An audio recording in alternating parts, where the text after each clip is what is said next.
자, 오늘은 우리가 나무에 달린 자 예수라는 제목으로 말씀을 나눌 건데요. 자, 우리가 종종 살아가다 보면 억울한 일을 당할 때가 있죠. 자, 그럼 억울함이 무엇입니까? 억울함은 나는 아무 잘못이 없는데, 나는 무고한데 괜시리 꾸중을 못 듣거나 뭐 벌을 받거나 어떠한 책임을 물을 때 우리가 그 순간을 가리켜서 억울합니다, 그렇게 이야기를 하죠. 내가 몹시 마음이 분하고 답답한 상태를 가리켜서 우리가 억울합니다 라고 이야기를 합니다. 자, 우리 중에 누구라도 다 이런 경험들이 있을 거예요. 난 너무나 억울하다, 이런 경험들이 있을 것이죠. 물론 뭐 대학교 때는 그런 일이 없겠지만 우리가 한 번쯤 다 그 이제 중학교나 뭐 고등학생 시절에 그런 적 다 있잖아요. 나는 수업 시간에 열심히 수업을 듣고 있었는데 뭔가 이렇게 옆에 있는 친구가 장난을 쳤는데 괜히 나한테 불똥이 튀어서 나는 불려가고 이 친구는 혼나지 않는 그런 경험들이 다 이렇게 한 번씩은 있을 거 아니에요. 저는 있었어요. 그래서 이게 그냥 단순히 불려 나가서 꾸지람만 들으면 괜찮은데 괜히 또 나가서 몇 대 맞기라도 오면 다 맞았잖아요. 우리 그 학생 때에는. 그러면은 더 마음속에 막 분하기도 하고 답답하기도 하고 억울하기도 하고 이 마음을 어떻게 표현합니까? 어떻게 해요? 이해할 수 있겠습니까? 이해 못하니까 어떻게 해요? 얘도 떠들었는데 왜 얘는 안 느끼냐고 막 따지잖아요. 그렇죠? 네, 그런 경험들이 한 번쯤은 다 있을 거예요. 남아 있을 수도 있겠지만, 자, 제가 이제 최근에 오랜 또 기다림 끝에 이제 그 차가 출고가 됐어요. 신차를 샀는데, 여러분 이제 이게 차를 처음에 사러 가면요, 저도 처음이었지만 이제 계약을 할 때 그 딜러분이랑 딜러 서비스라는 거를 이제 이렇게 상의를 해요. 이게 뭐냐면은 이제 내가 차를 계약하면 이제 그 딜러분이 차가 출고될 때 이 딜러 해줄 수 있는 한에서 이러이러한 서비스를 제가 제공하겠습니다, 이러한 이야기들을 서로 이제 구두로 이야기를 하거든요. 막 이렇게 써놓거나. 그럼 이 서비스에는 뭐가 있느냐, 뭐 썬팅이나 또 블랙박스 같은 것들이 포함이 되어져 있어요. 그런 것들을 가리켜서 딜러 서비스라 이야기를 하는데, 그럼 반드시 이거는 차를 계약할 때 확실히 이야기를 하고 가야 돼요. 저처럼 나중에 그때는 아무 얘기도 없다가 차가 나올 때쯤 이야기를 하면은 딜러가 내가 원하는 대로 안 해줘요. 네, 이거 꼭 기억하세요. 네, 꼭 기억하십시오. 어쨌든 간에 제가 이제 4월 마지막 주쯤에 연락을 받았어요. 다음 주쯤 차가 나올 것 같아요. 그래가지고 너무 신나잖아요. 그래서 그때부터 이제 딜러분이랑 막 전화도 하고 매장도 찾아가면서 이제 어떠한 서비스를 줄 수 있는지를 물었어요. 근데 제가 이전에 이미 엄청나게 많이 알아보고 갔어요. 이제 보통 뭐 이 정도 가격대의 차를 구입하면은 딜러분한테 어떠한 서비스 받을 수 있는지를 다 조사해보고 갔어요. 그래서 저는 뭐 썬팅은 이 회사 걸 원하고요, 블랙박스는 이 모델로 하고 싶어요라고 얘기를 하니까 다 거절당하는 거예요. 다 안 된대요. 그럼 이게 안 돼요? 왜요? 그럼 다른 거 다 안 된대요. 그래서 물어보니까 딜러분은 이거는 제가 드릴 수 있는 서비스의 좀 그런 가격대를 벗어난 거라는 거죠. 그러면서 자꾸만 더 다른 대안을 막 제시를 하는데 그건 또 다 내 마음에 들지 않는 거예요. 그래서 전 이게 너무 받고 싶은데 안 됩니까? 다 안 된대요. 그래서 이걸 좀 받고 싶으면은 고객님이 더 추가로 돈을 내라는데 그 돈이 뭐 단순히 뭐 5만 원, 10만 원이 아니라 너무 이 격차가 큰 거예요. 그래가지고 거의 하루 이틀을 계속 실랑이를 벌였습니다. 막 전화도 하고 막 문자도 하고 제가 안 되면 제 아내도 막 전화하고 그랬는데 이제 결국에는 다 안 됐어요. 안 돼가지고 그냥 딜러분이 말하는 대로 그냥 이렇게 수능을 해서 그렇게 받았습니다. 받았는데 이게 처음에 하루 이틀은 너무 막 짜증이 밀려오는 거예요. 왜냐면은 다른 사람들도 분명히 이렇게 다 내가 원하는 대로 다 이렇게 서비스를 받았는데 왜 나는 이게 안 되냐라는 그 생각이 떠나지가 않는 거예요, 머릿속에서. 뭐 차를 산 건 좋지만 자꾸 그 막 블랙박스랑 볼 때마다 너무 짜증이 나는 거죠. 그래서 이게 좀 억울하진 않겠지만 좀 뭔가 그런 마음들이 있었어요. 그런데 나도 다른 사람이 받는 것만큼 똑같이 받고 싶어하는 마음은 그냥 누구나 가질 수 있는 마음이라 생각을 했어요, 저는. 그래서 물론 이게 딜러 입장에서는 진상이네 그럴 수 있겠지만 제가 보기에는 충분히 이거는 내가 차를 산 입장으로서 요구할 수 있는 것이다 라는 게 제 생각이었어요. 근데 결국에는 안 됐잖아요. 그러니까 제 마음에는 사실 지금도 한 2주, 3주가 지났지만 그냥 좀 아쉬운 마음들이 계속 남아 있어요. 그런데 제가 가만히 이제 생각을 해보니까요, 이제 와서 이 딜러 서비스라는 것이 여러분 말 그대로 결국에는 뭐예요? 서비스예요. 서비스. 그러니까 당연한 게 아니라는 거죠. 그 딜러분이 나한테 차를 계약해준 그 고객분한테 감사하는 마음이 있으니까 내가 최소한의 그 마음을 그냥 표현하고 전달해 주는 차원에서 이제 제공을 해주는 거란 말이에요. 그러니까 이것도 어느 정도는 그 딜러분도 뭐 손해를 조금 보겠죠. 내가 다 이제 그런 그것들을 다 받을 수 있지만 본인의 것들을 좀 희생하면서 이제 서비스를 제공해 주는 거잖아요. 그러니까 이거는 솔직히 말하면 뭐 법적인 조항도 아니고 당연한 것도 아니고 무조건적인 의무사항도 아니었다라는 거예요. 그런데 그러니까 제가 딜러분한테 좀 해달라고, 왜 안 해주냐고, 이것도 못 해주냐고, 해주세요 안 됩니까? 아 너무하시네, 그렇게 막 때를 쓰고 이야기를 할 수가 없는 부분이었다라는 거예요, 애초에는. 근데 저는 우리가 하나님의 그 은혜를 생각해 보았을 때, 아 그 은혜를 바라보는, 또 은혜를 생각하는 우리의 인식이, 또 내 생각이 이와 동일한 생각을 들었어요. 그동안 우리는 그 은혜라는 것을 너무나 당연하게 여기고 있었던 것 같아요. 내가 당연히 받아야 되는 거. 왜냐? 하나님은 나를 사랑하시니까, 나를 지으신 분이니까, 내 아버지이시니까 당연히 받아야 되는 거예요. 내가 좀 때를 써도 괜찮은 거예요. 주세요. 그러면서 적어도 나도 저 사람이 받고 있는 그 은혜와 최소한의 같은 급으로의 은혜는 나도 받고 싶다라는 거예요. 나도 그 은혜를 누리고 싶은 마음이 있었다라는 거죠. 그러니까 내가 때에 따라서는 왜 이거밖에 안 되냐고, 왜 이거밖에 안 주냐고 불평하고 원망해도 충분히 그럴 수 있다라고 생각을 하는 거예요. 왜냐? 나는 하나님의 자녀니까. 자녀가 때 쓰는데 이게 뭐가 어때서? 그러다 보니까 그 은혜라는 것이 처음에는 이렇게 작은 은혜에도 너무너무 감사합니다, 할렐루야, 그랬던 것이 이제는 처음과 비교할 수 없을 만큼 너무나 큰 은혜를 받았어도 우리 마음 가운데 감흥이 없는 거예요. 아 이거밖에 안 되네, 이번에도 좀 더 요구해 볼까 하나님께. 그런데 우리가 한 가지 놓치고 사는 중요한 사실이 있는데요, 우리가 아무리 불평하고 원망하고 은혜가 크네 작네 이거밖에 안 되네 그렇게 이야기한다 하더라도요, 결국 우리 모두에게는 동일하게 하나님의 은혜가 임했다라는 사실이에요. 오늘 이 자리에도 우리 가운데에는요 하나님의 은혜가 임해 있습니다. 우리는 지금도 은혜로 살아가고 있어요. 그것도 우리가 받은 은혜는요 저 사람에게는 임하고 나에게는 임하지 않는 그러한 차별적인 은혜가 아니라요 동일한 은혜입니다. 어떤 은혜요? 예수 그리스도의 십자가의 은혜가 우리 모두에게 동일하게 임하고 있다라는 것이죠. 공평하신 그 은혜가 우리 모두에게 임했다라는 사실이에요.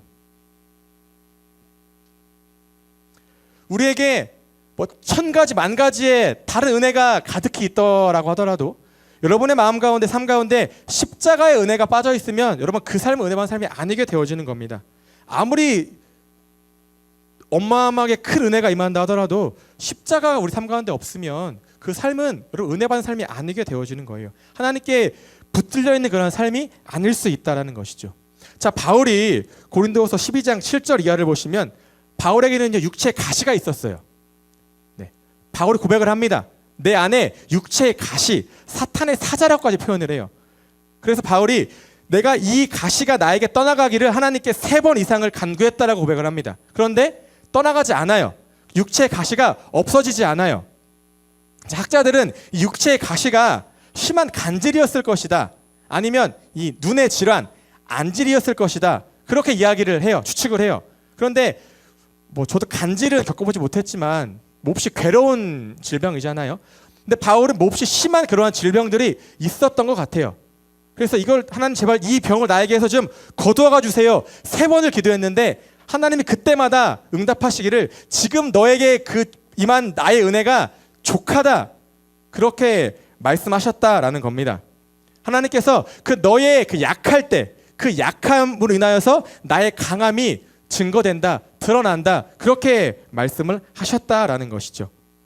내 은혜가 내게 족하다. 내 은혜, 하나님의 은혜가 너에게, 바울 너에게 족하다. 내 능력이 약한 데서 온전하여짐이라, 그렇게 말씀을 하셨다라는 거예요. 우리는 은혜가 더 필요하다라고 이야기합니다. 이거 가지고 안 돼요. 부족합니다. 난 여전히 배고파요. 아니면 지금의 상황이 너무나 괴롭습니다. 힘이 듭니다. 그러니까 얼른 이 상황이 좀 지나갔으면 좋겠어요. 하나님, 빨리 왜 이 상황이 해결이 안 됩니까? 내가 원하는 건 이런 고난이 아닙니다. 하나님, 이런 어려움이 아니에요. 그냥 내 주위에 있는 잘 되는 사람들, 그 사람들만큼의 은혜만 나에게 주어지면 됩니다. 난 그거면 충분합니다. 이것이 우리가 원하는 부분이지만 하나님은 그때마다 우리에게 말씀하시는 거예요. 지금의 그 은혜가 너에게 충분하다, 그렇게 말씀하시고 있다라는 것이죠. 근데 다른 은혜가 아니라는 거예요. 여러분, 지금 우리에게 임한 그 은혜, 어떤 은혜입니까? 그 십자가의 은혜, 우리를 구원하신, 우리를 살리신 그 예수님의 그 십자가의 공로, 그 보혈의 은혜만으로도 우리의 삶은 충분하다라는 것이 하나님의 말씀이다라는 겁니다. 우리는 그래서 하나님의 신실하심, 하나님의 그 변치 않으시는 그 사랑, 그 은혜, 그 하나님의 신실하신 그 사랑만 우리 가운데 충분히 머물러 있으면 사실 우리는 이보다 더 큰 은혜가 우리 삶 가운데에는 그렇게 필요하지 않다라고 우리가 느낄 수 있다라는 것이죠. 하나님께서 때로는 바울에게 그 육체 가시를 통해서 은혜를 깨닫게 하신 것처럼 우리도 마찬가지일 거예요, 여러분. 지금의 여러분의 삶이 그 누구 하나 마음속에 평안함만으로 가득하겠습니까? 나이가 어리다고 평안하지 않을까요? 나이가 어리다고 평안만 할까요? 아니요, 다 똑같습니다. 네. 초등학생이건 중학생이건 대학생이건 직장인이건 다 우리의 마음 가운데에는 평안하지 못한 그런 마음들이 다 누구나 가지고 있어요. 그런데 하나님께서는 그 마음들을 통하여서, 그러한 상황들을 통하여서 하나님의 은혜를 더 깊이 있게 만나게 하시고 맛보게 하시고 체험하게 하시고 깨닫게 하시는 분이 바로 하나님이시다라는 것이죠. 그래서 여러분들은 늘 기억하십시오. 우리는 이래나 저래나 하나님의 은혜 아래 살아가고 있습니다. 언제나 우리는 하나님의 은혜가 우리의 이 삶 가운데 머물러 있다라는 거예요. 우리가 그 은혜를 깨닫지 못하거나 그 은혜에 너무 무뎌져 있거나 그러나 우리의 삶을 돌아볼 수 있어야 한다라는 것이죠.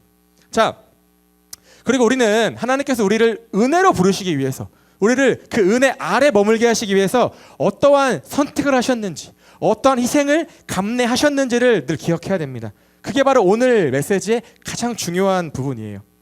자, 다 함께 우리 본문 13절 말씀을 한번 더 읽어볼까요, 여러분? 오늘 13절 말씀입니다. 자, 읽겠습니다. 자, 시작. 그리스도께서 우리를 위하여 저주를 받은 바 되사 율법의 저주에서 우리를 속량하셨으니 기록된 바 나무에 달린 자마다 저주 아래에 있는 자라 하였습니다. 아멘. 자, 여러분, 바울은 이렇게 이야기합니다. 예수님께서 우리를 율법의 어떤 저주로부터 속량하시기 위해서, 건져내시기 위해서 직접 저주를 받으셨다라고 우리에게 말씀을 하고 있습니다. 예수님의 십자가 사건은, 예수님께서 십자가 달려 죽으신 바로 그 사건은 우리의 어떤 죄를 대신 지고 예수님께서 돌아가신 건데, 그것이 바로 무엇이냐? 저주를 받으셨다라는 거예요. 그 십자가 사건이 저주다라는 겁니다. 자, 여기서 기록된 바 나무에 달린 자마다 저주 아래에 있는 자입니다 라는 이 말씀은요, 신명기 21장 22절과 23절의 말씀을 바울이 이제 인용한 말씀인 거예요. 어떻게 말씀하고 있냐면, 사람이 만일 죽을 죄를 범함으로 내가 그를 죽여 나무 위에 달거든 그 시체를 나무 위에 밤이 새도록 두지 말고 그날에 장사하여 내 하나님 여호와께서 내게 기업으로 주시는 땅을 더럽히지 말라. 나무에 달린 자는 하나님께 저주를 받았음이라. 이게 신명기, 즉 율법에 기록된 내용이다라는 거예요. 율법에 기록되기를 나무에 달린 자는 하나님께 버림받은 자다, 벌을 받은 자다, 심판을 받은 자다, 저주를 받은 자다, 그렇게 말씀하고 있다는 거예요. 여러분, 그래서 사실은 유대인들이 예수님을 부인하죠. 거부하죠. 근데 왜 거부했을까요? 그들 입장에서는, 여러분, 유대인들은 철두철미하게 율법을 준수하는 사람들입니다. 오늘날까지도. 그러니까 이 사람들이 보기에는, 아니, 어떻게 우리를 구원한다는 그 메시아가 하나님의 그 저주의 상징인 십자가에 달려 죽을 수가 있습니까? 라는 것이 유대인들의 생각이다라는 거예요. 어떻게 저런 사람이 우리의 구원자입니까? 어떻게 저런 사람이 하나님의 아들이십니까? 그래서 유대인들은 여전히 오늘날에도 복음을 쉽게 받아들이지 않습니다. 그들에게 여전히 예수 그리스도는 메시아 중에 한 사람, 메시아가 아니죠. 그냥 선지자, 예언자, 랍비, 그 이상 그 이하도 아닌 존재로 여겨지고 있다는 거예요. 왜냐? 예수 그리스도는 나무에 달려 죽은 저주받은 자이기 때문에 그런 겁니다. 자, 우리가 여기서 주목해야 될 부분은 예수님께서 저주를 받았다라는 것이 아니라 왜 저주를 받으셨냐라는 것에 주목해야 되는 거예요. 예수님께서 왜 하필이면 그 고대 사회에서 가장 그 저주의 상징이고 그 최악의 형벌 도구였던 십자가에서 달려 죽으셨냐라는 것이 오늘 메시지의 가장 중요한 포인트가 될 수 있다는 것이죠. 예수님이 왜 이 땅에 내려오셨습니까, 여러분? 예수님이 왜 십자가에 달려 죽으셨습니까? 왜 이 땅에 내려오셔서 예수님은 우리를 섬기기 위해서 오셨다라고 말씀하고 있지 않습니까? 빌립보서 2장 말씀에 우리와 그러니까 하나님과 동등됨을 취하지 아니하시고 인간의 모습으로 오셔서 인간을 섬기는 종의 모습을 취하셨다. 그런데 평생의 삶을 종으로 사셨던 그 분이 마주한 결과는 저주였습니다, 여러분. 예수님의 결과는, 예수님의 그 섬김의 결과는 저주였는데 왜 하필이면 그 저주였냐라는 거예요. 왜 하필이면 많고 많은 죽음 중에 십자가의 죽음이었냐라는 것입니다. 자, 다 함께 본문 10절 말씀을 한 번 더 읽어보겠습니다, 여러분. 자, 10절 말씀. 자, 시작. 무릇 율법의 행위에 속한 자들은 저주 아래에 있나니 기록된 바 누구든지 율법책에 기록된 대로 모든 일을 행하지 아니하는 자는 저주 아래에 있는 자라 하였습니다. 아멘. 자, 여러분 율법에 보니까 이렇게 말씀합니다. 너희들이 율법을 지키지 아니하는 삶을 살아가면 너희들의 삶은 저주 아래에 있는 삶이다라고 이야기를 해요. 자, 율법이 총 몇 개예요, 여러분? 몇 개입니까? 613개예요. 많죠? 그렇죠? 자, 율법에서 이야기하기를 이게 사실 결론과 같은 말씀인 거예요. 너희들이 이 613가지의 말씀을 너희의 삶 가운데 행하지 않고 살아가면 612개도 안 돼요. 12개를 다 지켰어도 마지막 하나를 너희들이 지키지 아니하는 삶을 살아가면 그럼 너희의 인생의 끝은 저주받은 인생이다. 너희를 기다리고 있는 것은 하나님의 심판이다. 벌이다. 저주이다. 그렇게 율법이 경고하고 있는 거예요. 그러니까 유대인들은 이 말씀만 들어도 내가 율법에 매이지 않을 수가 없는 거예요. 어떻게 율법을 안 지킵니까? 내가 이걸 하나라도 안 지키면 내가 저주를 받는다라는데. 자, 우리가 흔히 율법에 반대되는 개념을 은혜와 복음이다라고 이야기를 합니다. 그래서 바울이 여러분 갈라디아서 1장 2절에서 너희가 분명히 은혜로 말미암아 복음을 통해서 구원을 받았는데 너희가 왜 다시 율법으로 돌아가려고 하느냐. 여러분 할례는 율법을 가장 대표하는 행위인 것이거든요. 왜 너희가 다시 할례를 받음으로써 다시 예전의 모습으로 돌아가려 하느냐. 그렇게 이야기를 하고 있는 것이거든요. 그래서 바울도 이야기하지만 우리가 예수님의 은혜로 말미암아서 우리가 복음을 통해서 구원받은 자들이라면 다시 율법의 삶으로 돌아가서는 안 된다라고 바울이 끊임없이 바울 서신에서 이야기를 하고 있는 거예요. 마찬가지로 돌아가지 말라는 거죠.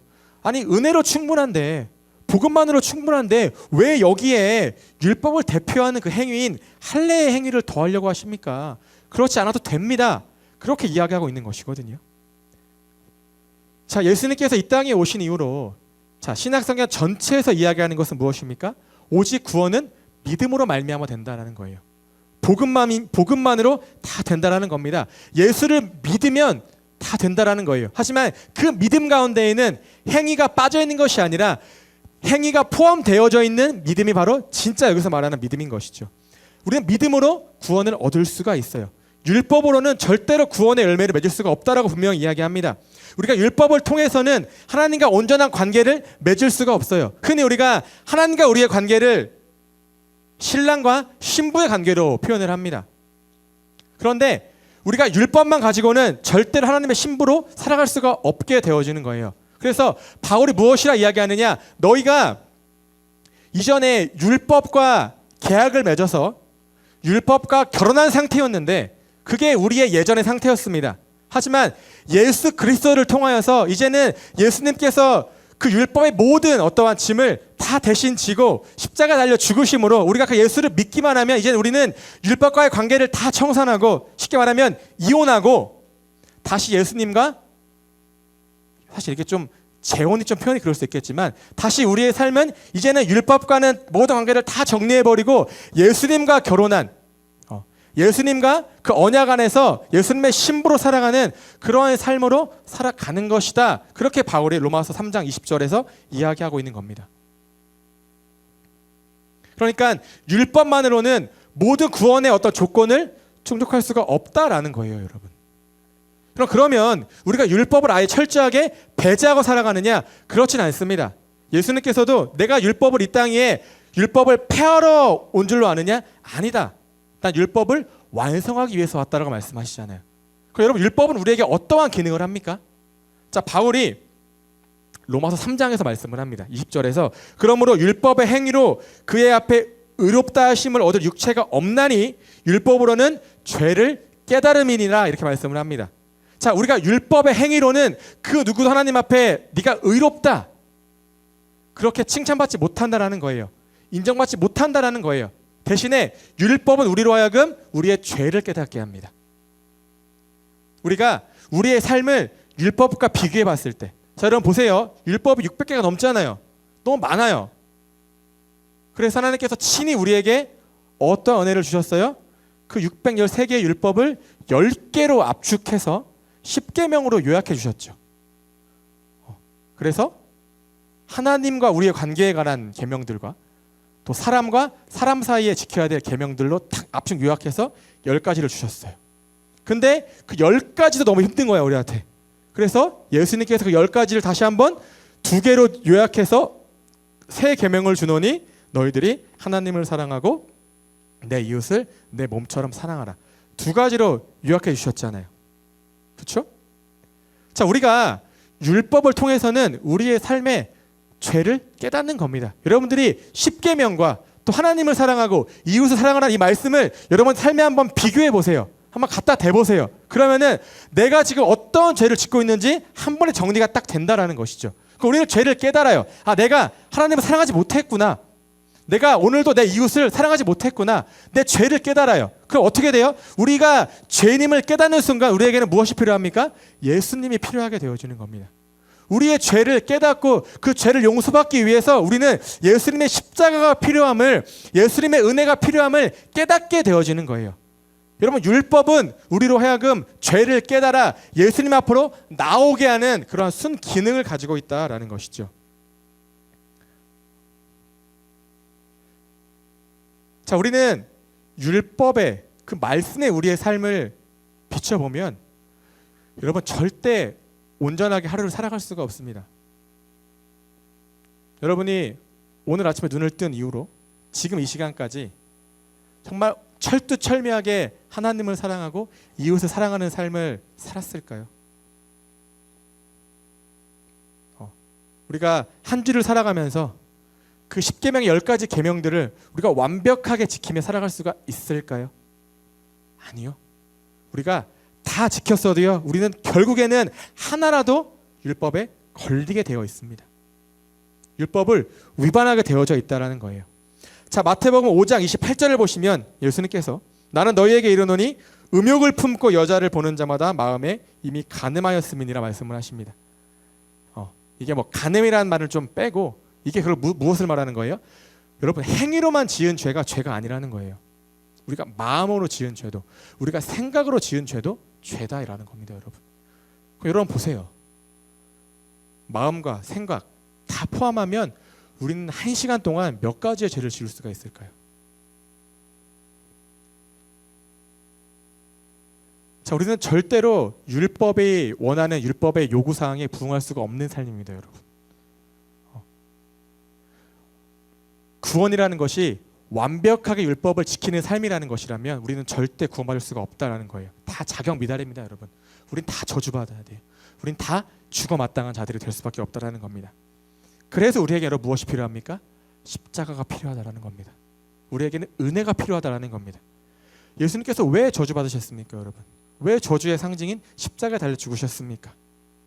왜 저 사람은 저주받은 자이다, 온갖 멸시와 천대와 조롱과 매맞음과 피 흘리심과 그 온갖 고난 고초 왜 당하셨습니까?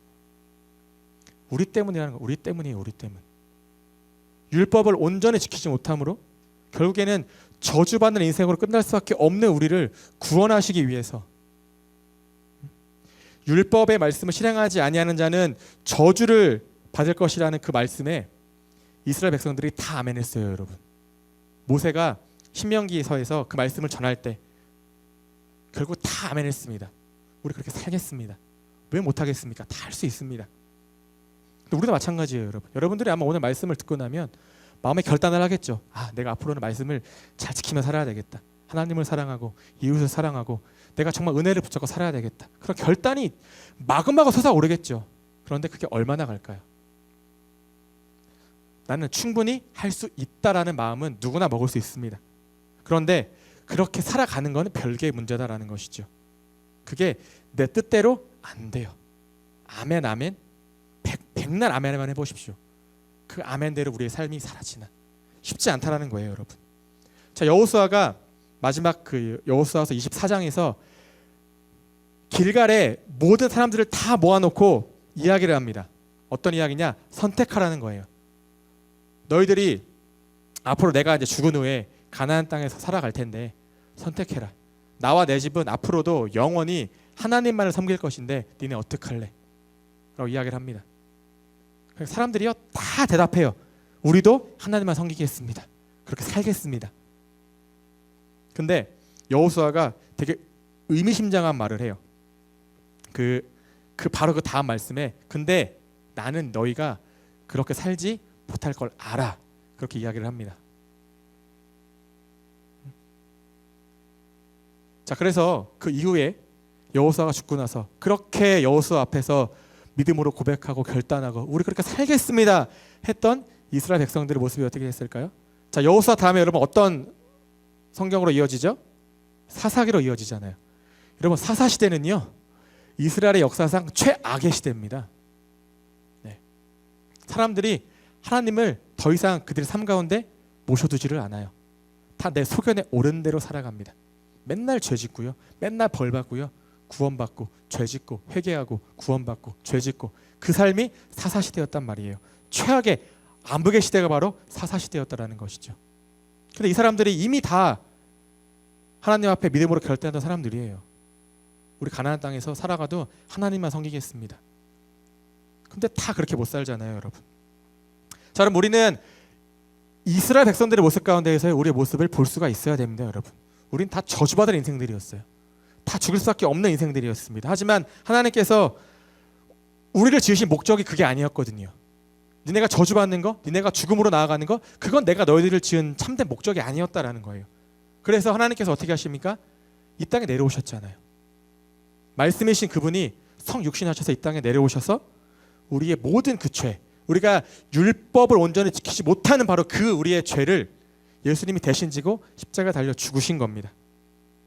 자, 제가 종종 설교 시간에 이야기하는 제가 가장 이제 존경하는 목사님 중 한 분이신 그 조정민 목사님이 그런 말씀을 하셨어요. 자, 우리는 율법을 지키지 못했습니다. 그렇죠? 하지만 예수님께서 십자가의 은혜로 또 예수님의 어떤 보혈의 공로로 율법을 우리가 지킨 것으로 우리가 율법을 완성한 것으로 간주시켜 주셨다라는 거예요.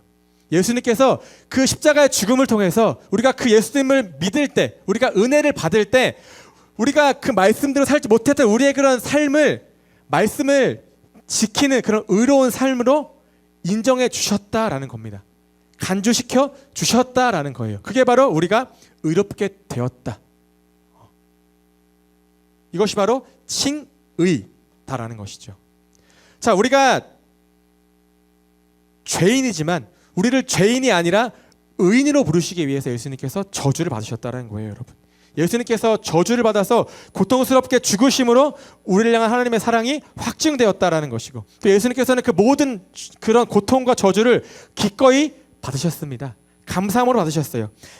에베소서 5장 2절은 그리스도께서 너희를 사랑하신 것 같이 너희도 사랑 가운데 행하라. 그는 우리를 위하여 자신을 버리사 향기로운 제물과 희생 제물로 하나님께 드리셨느니라 말씀을 합니다.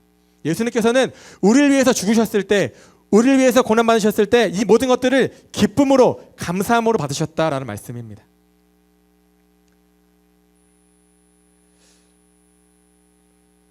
자, 우리가 예수님께서 저주를 받으셨기 때문에 여러분이 있는 겁니다. 예수님께서 저주를 받으셨고 우리가 받아야 될 모든 그런 저주와 그런 고통들을 대신 받으셨기 때문에 우리가 율법 아래에 매여 있지 않은 거예요, 여러분. 예수님의 십자가가 없었으면 우리는 여전히 오늘날에도 율법을 지키며 살아가야 되는 존재로 있었을 겁니다. 날마다 체크하면서 그 600개 다 적어놓고서는 이거 지키고 이걸 못 지켰네. 저주받아야 되는구나. 그게 우리의 인생일 수밖에 없었지만 예수님의 십자가 때문에 우리는 더 이상 율법의 저주 아래 있지 아니하고 은혜 아래에서 살아가는 그런 삶으로 변화되었다라는 것이죠. 자, 여러분 말씀을 정리하겠습니다. 여러분 우리는 늘 율법을 경계하며 살아가야 돼요. 우리가 우리의 인생 가운데 얼마나 많은 율법들이 적용이 되겠습니까? 그 600개의 율법을 우리가 오늘날에 가져와 보면은 실제적으로 우리의 삶 가운데 적용할 수 있는 것들은 몇 개 없을 거예요. 하지만 우리가 보통 율법을 이야기할 때 율법은 나의 행위와 또 나의 공로를 더 내세우는 것을 우리가 가리켜서 율법이다, 율법주의다라고 이야기를 합니다. 아마 우리는 우리의 하루의 삶 가운데에서 우리 인생 가운데에서 수없이 많이 하나님보다 그 은혜보다 말씀보다 나를 더 먼저 내세우면서 삶을 살아가고 있을 거예요. 늘 자기 중심적으로 철저하게. 분명 예수님께서는 나로 말미암지 않고는 그 누구도 아버지께로 올 자가 없느니라 말씀하셨지만 나는 여전히 예수님이 아니라 하나님의 말씀이 아니라 나의 어떤 행위, 나의 선한 의지와 생각과 마음을 가지고 구원의 자리로 나아가려는 그런 모습들이 분명히 우리 가운데 있을 것이다 라는 것이죠. 나의 의가 더 중요한 것이 바로 율법주의의 모습인 거예요. 우리는 이러한 삶을 철저하게 경계해야 됩니다, 여러분. 우리는 은혜로 살아가는 존재들이에요. 절대 우리는 율법으로 돌아가서는 안 됩니다. 어떤 행위, 여러분이 백날 선한 행위를 해보세요. 여러분의 마음 가운데 은혜가 없다, 말씀이 없다, 복음이 없다, 십자가가 없다, 그럼 절대로 여러분의 삶은 구원받는 삶이 될 수가 없다라는 것입니다. 여러분들이 율법에 매여 있으면 있을수록 여러분이 자꾸 행함에 묶여 있으면 예수님께서 십자가로 우리에게 주신 어떤 자유, 그 자유 의지도 다 사라지게 되어지는 거예요. 자, 우리 마지막으로 본문 14절 한번 더 읽어볼까요, 여러분? 마지막 14절 말씀입니다. 시작. 이는 그리스도 예수 안에서 아브라함의 복이 이방인에게 미치게 하고 또 우리로 하여금 믿음으로 말미암아 성령의 약속을 받게 하려 함이라. 아멘. 자, 예수님께서 나무에 달려 죽으신 이유, 예수님께서 저주를 받은 이유에 대해서 분명하게 말씀해주고 있는 말씀입니다. 하나님께서 아브라함에게 약속하셨던 바로 그 복을 주시기 위함이고 그 복이 바로 복음이었다. 우리 지난 시간에 이야기를 나눴었죠. 그리고 약속하신 성령을 받게 하시기 위함이다 라고 바울이 이야기를 합니다. 여기서 중요한 것은요, 예수 안에서 믿음으로 말미암아, 이 두 가지만 여러분들이 확실하게 기억하시면 돼요. 예수님께서 대신 저주를 받으심으로 우리가 구원을 받았잖아요. 우리가 앞으로 어떻게 살아가야 되느냐, 이 두 가지만 기억하시면 되는 거예요. 예수 안에서 살아가야 되는 것이고 또 그 안에서 믿음으로 말미암아 살아가는 삶이 우리의 삶이 되어야 한다라는 겁니다. 우리가 예수 안에 있다라는 것은요, 여러분, 이 공간이 만약에 예수님의 아니라고 한다면 이 공간의 중심부를 향해서 계속적으로 달려 나아가는 게 우리의 삶이 되어야 한다는 거예요. 우리가 이렇게 발만 걸치고 있는 것은요, 우리가 안에 있다라고 말할 수 없는 거예요. 우리가 예수님이라는 바로 그 중심부를 향해서 더 깊이 있게 나아가는 것이 바로 예수 안에서 믿음으로 말미암아 살아가는 삶이다라는 겁니다. 자, 오직 의인은 믿음으로 말미암아 살리라라고 분명히 말씀을 합니다, 여러분. 자, 우리에게 믿음. 네. 여러분, 믿음으로 살리라라는 말씀은요, 우리가 믿음을 가지고 살아야 한다라는 말도 되지만 우리는 믿음이 있어야지만 살 수 있다라는 의미도 되어지는 거예요. 믿음이 우리에게 생명을 준다라는 겁니다. 우리가 믿음이 있을 때 우리가 사는 겁니다. 아멘. 자, 확실하게 여러분 기억해 두십시오. 그 예수님의 그 저주 받으심이 어떠한 의미인가? 바로 그 저주가 누구 때문에 받으신 저주인가? 바로 나라는 겁니다. 다른 사람이 아닙니다. 옆 사람 아니에요. 나입니다. 나. 확실하게 기억하시고, 또 때로는 우리가 예전의 모습으로 돌아가려는 시도들이 여러분들이 힘들게 할 수 있습니다. 괴롭겠죠. 옛 차가 막 튀어나오니까 무의식적으로. 그때마다 예수님의 저주 받으심, 그 아픔을 기억하십시오.